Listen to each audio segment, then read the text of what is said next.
আপনারা জানেন আমরা 17ই আগস্ট 2024 সালে আমরা শাহবাগে একটা সমাবেশ করেছিলাম। সেই সমাবেশ থেকে আমাদেরকে নিয়ে যাওয়া হয়েছিল যমুনা ভবন, যমুনা অতিথি ভবনে। প্রধান উপদেষ্টা কথা দিয়েছিলেন, আমি মাত্র এসে বসেছি, আমি এখনো কিছু জানি না, তবে আপনাদের কারো চাকরি যাবে না নিশ্চয়তা দিলাম। কিন্তু আমাদের সারা বাংলাদেশের যে সকল ভাই বোনেরা আছেন যারা আউটসোর্সিং চাকরি করতেছেন, প্রায় 20 থেকে 30,000 ভাই বোনের চাকরি চলে গেছে।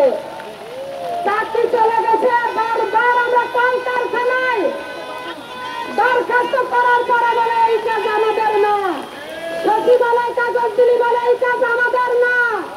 তাহলে আমরা এই বাংলাদেশের নাগরিক, আমার এই কাজটা কোথায় আমি জানতে চাই। এই প্রেস ক্লাবে দাঁড়িয়ে জানিয়ে দিতে